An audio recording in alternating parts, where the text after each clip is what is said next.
Hey you guys, thanks for joining us for chapter book story time today as we continue reading Treasure Island. This is an abridged version by Robert Louis Stevenson, and we are in chapter 5 today. We'll be reading chapters 5 and 6. So if you'll remember, we had Jim and his mother were going to be, they were talking with Dr. Livesey about the papers that they found in the sea chest that had belonged to the captain. All right. This is called the treasure map. Here's the picture at the beginning of the chapter. When we reached Dr. Livesey's, the maid told us that the doctor had gone to Squire Trelawney's to dine. We rode to the grounds of the Squire and were admitted warmly at the grand hall. A servant led us into the library, where the two men sat on either side of a bright fire. The Squire was a tall, stout man, over 6 feet high. He had a rough and ready face, and a look that said he was better than others, or thought he was. "Come in, Mr. Dance," he said. "Good evening, Mr. Dance," said the doctor with a nod. "And good evening to you, friend Jim. What good wind brings you here?" Mr. Dance stood up straight and stiff and told the entire story. The two men hung on every word. When they heard how my mother went back to the inn, the Squire cried, "Bravo!" "And so, Jim," said the doctor, "you have the thing that these pirates were after, have you?" "Here it is, sir," I said, and gave him the packet. The doctor looked it all over, as if his fingers were itching to open it. Then he put it quietly in the pocket of his coat. "Squire," said he, "Mr. Dance, of course, must be off to his duties. I will keep Jim Hawkins here to sleep at my house, but first he must eat." Here's a picture of the men talking next to the warm fire, right? A cold meat pie was brought in, and I had a hearty supper, for I was as hungry as a hawk. While I ate, the Squire and the doctor bid farewell to Mr. Dance and closed the door behind him. "And now, Squire," said the doctor. "And now, Livesey," said the Squire in the same breath. One at a time, laughed Dr. Livesey. "You have heard of this Flint, I suppose?" "Heard of him?" cried the Squire. "He was the most bloodthirsty pirate that sailed. Blackbeard was a child compared to Flint." "But did he have any money?" asked the doctor. "Money!" cried the Squire. "That's all these villains live for." "I suppose that I have here in my pocket some clue to where Flint buried his treasure. Will that treasure amount to much?" "Amount, sir," cried the Squire. "It would amount to this. If we have the clue you talk about, I'll get a ship ready in Bristol Dock. I'll take you and Hawkins here along, and I'll have the treasure if I search a year." "Very well," said the doctor. "Now then, if Jim agrees to it, we'll open the packet." He laid it before him on the table. The bundle was sewn together, and the doctor cut the stitches with his medical scissors. It contained 2 things, a book and a sealed paper. "First of all, we'll try the book," said the doctor. The Squire and I peered over his shoulder as the doctor went through the book. It was filled with nearly 20 years of notes, dates, and strange markings. Here and there was a sum of money along with several crosses and place names. Under the sum on the last page was written, "Bones, his pile." "I can't make head or tails of this," said the doctor. "The thing is as clear as a noonday," cried the Squire. "This is an account book. These crosses stand for the names of ships or towns that they sank or plundered. The added up figures are the scoundrel's share." "Right you are, I believe," said the doctor. "A thrifty man, not one to be cheated." So here's a picture of them looking by candlelight at what was on the table. "And now," said the Squire, "for the other." The paper had been sealed in several places. The The doctor opened the seals with great care, and there fell out the map of an island. It was clearly marked with latitude and longitude, water depth, names of hills and bays and inlets, everything that would be needed to find it and safely anchor a ship there. It was about 9 miles long and 5 across. It had 2 fine harbors, and a hill in the center part marked Spyglass Hill. There were 3 X's marked in red, 2 on the north part of the island, 1 in the southwest. Next to this last X were the words, "Bulk of Treasure." Over on the back was written, Tall tree, spyglass shoulder, bearing a point to the north of north-northeast. Skeleton Island, east-southeast, and by east. 10 feet. The silver bars are in the north spot. Near the east hill, 10 fathoms south of the black crag with a face on it. The weapons are easy to find in the sand hill, north point of North Inlet Cape, bearing east and a quarter north. J. Flint. That was all, but it filled both men with delight. You want to see the map? Here's the map. Can you see where the X's are? We have one here, and it looks like two here. Here's the Spyglass Hill and the coves.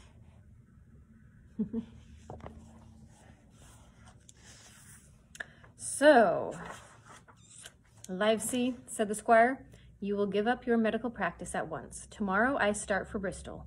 In 3 weeks' time. 3 weeks? 2 weeks. 10 days. We'll have the best ship, sir, and the choicest crew in England. Hawkins shall come as cabin boy. You, Livesey, are ship's doctor. I am admiral. We'll take my servants, Redruth, Joyce, and Hunter. We'll have a quick passage and no trouble finding the spot, and we'll have money to eat and roll in to play with ever after. Trelawney, said the doctor, I'll go with you, so will Jim. There's only one man I'm afraid of. And who's that? Cried the squire. Name the dog, sir. You, replied the doctor, for you cannot hold your tongue. We are not the only men who know of this map. These fellows who attacked the inn are after this map and the treasures. None of us should be alone until we get to sea. Jim and I shall stick together in the meanwhile.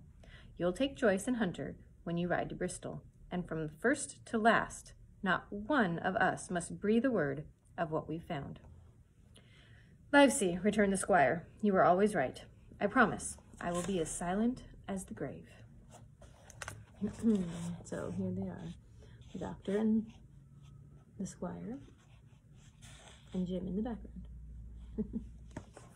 agreeing to what the plan will be. I lived on at the squire's hall with Tom Redruth, the squire's gamekeeper. Squire Trelawney was hard at work in Bristol finding a ship and a crew. Dr. Livesey had to go to London to find a doctor to take his place in the village. This all took longer than we had planned, and I often felt like a prisoner with old Redruth. My days were full of sea dreams of strange islands and adventures. I thought about all the markings I could remember from the map. I would sit by the fire and picture that island. In my mind, I explored every part and climbed the tall hill called the Spyglass. Sometimes we fought with savages. Sometimes dangerous animals hunted us. But nothing I could dream up would ever be as strange or as awful as what our real adventures turned out to be.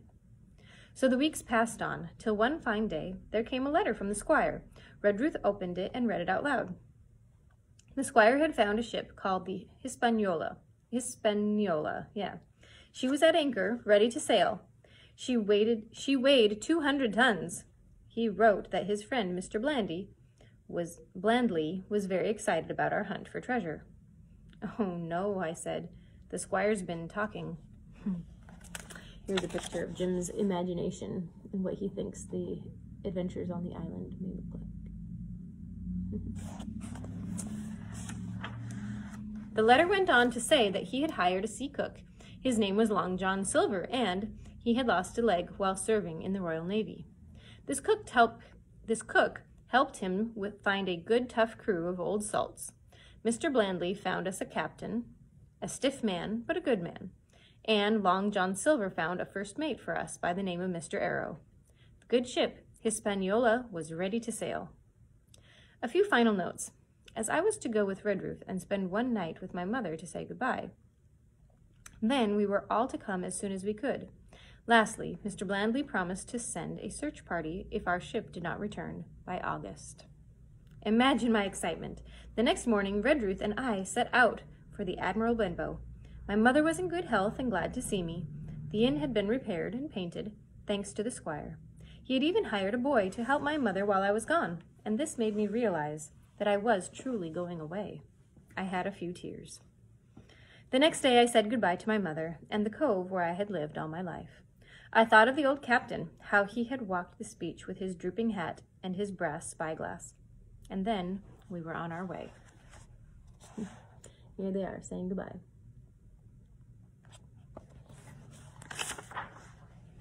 Chapter 6 is called Long John Silver. I dozed off in the coach. When I awoke, the day was breaking and we were in a large city, Bristol. We got out and walked down the street toward the docks where Mr. Trelawney was staying at the inn. We saw ships of all sizes and nations. Sailors were singing, some were high overhead on ropes and looked like spider threads. I had lived by the shore all my life, but now I was truly near the sea. The smell of tar and salt was something new. I saw the most wonderful ships that had sailed the oceans. I saw old sailors in rings with the rings in their ears and whiskers curled in ringlets and pigtails. This was grander than seeing kings. I was going to see myself, to sea in the Hispaniola with pigtailed singing sailors, to sea bound for an unknown island and to seek for buried treasure. We came in front of a large inn and met Squire Trelawney, who was all smiles. He was dressed in blue like a sea officer. "Here you are," he cried, "and the doctor came last night from London. Bravo! The ship's crew is complete." "Oh, sir," cried I, "when do we sail?" "Sail," says he, "we sail tomorrow." After breakfast, the squire gave me a note to take to Long John Silver. He said I would easily find his tavern, the Spyglass, along the docks. It had a large brass telescope for a sign. I set off, overjoyed to see some more of the ships and sailors. I made my way among a great crowd of people and carts, for the dock was now at its busiest, until I found the Spyglass Tavern. It was a clean, bright little place, with neat red curtains and an open door.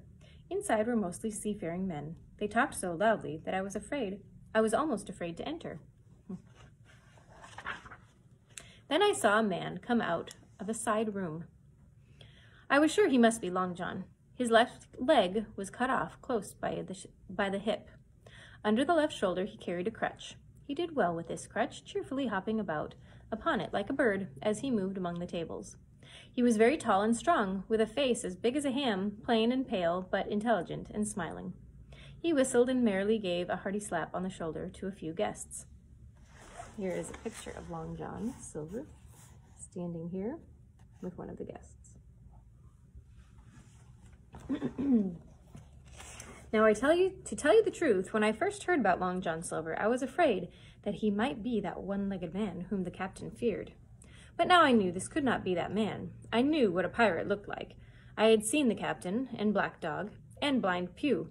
This Long John Silver was pleasant and jolly, unlike those other miserable scoundrels. I plucked up courage at once and walked right up to the man. "Mr. Silver, sir?" I asked, holding out the note. "Yes, my lad," said he. Such is my name, to be sure, and who may you be?" Then he looked at the squire's letter and said quite loudly, "Oh, I see. You are our new cabin boy. Pleased I am to see you." I shook his large, firm hand. Just then one of the men at a back table rose and ran for the door. I noticed him and recognized him at once. It was the man missing 2 fingers who had come first to the Admiral Benbow. "Oh," I cried, "stop him! It's Black Dog!" I don't care 2 coppers who he is," cried Silver. "He hasn't paid. Harry, run and catch him." One of the men near the door leapt up and ran after him. "Who did you say he was?" asked Silver. "Black what?" "Dog, sir," I said. "Didn't Squire Trelawney tell you about the pirates? That man was one of them." "That's so," cried Silver. "In my house. Ben, run and help Harry. One of those pirates, was he? Well, was that you sitting with him, Morgan? Step up here." Morgan, an old gray-haired, dark-faced sailor, came slowly forward.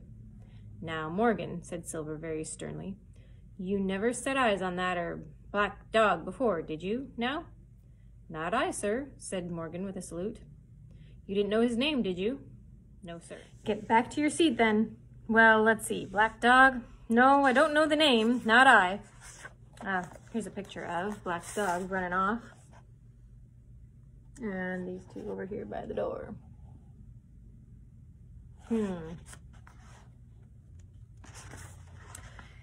Yet I kind of think, yes, I've seen him. He used to come here with a blind beggar, he did.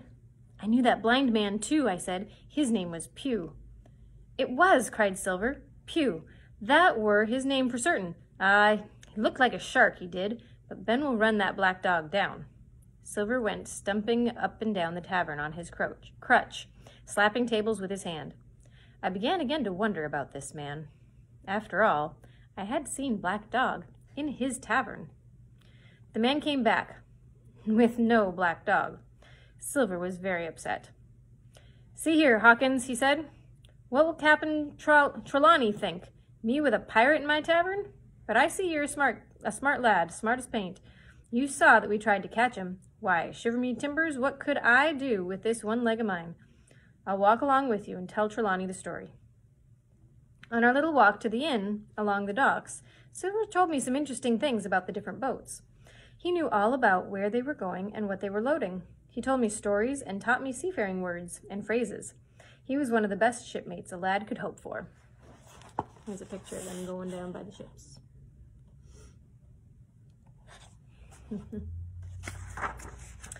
When we got to the inn, the squire and Dr. Livesey were seated together. Long John told the story of Black Dog in his tavern. "That's how it were now, weren't it, Hawkins?" he said now and again. The squire and the doctor both agreed that there was nothing more to be done about it. Long John took up his crutch and hobbled out the door. "All hands on deck by 4 this afternoon," shouted the squire after him. "Aye, aye, sir," cried the sea cook. "Well, squire," said Dr. Livesey, "this John Silver suits me." "The man's a good sort," said the squire. "And now, Hawkins, take your hat and we'll see the ship." Well, that's it for today. We are finished up for this evening, but we'll look forward to reading in chapter 7 and 8 tomorrow. Have a great night, everybody. Bye.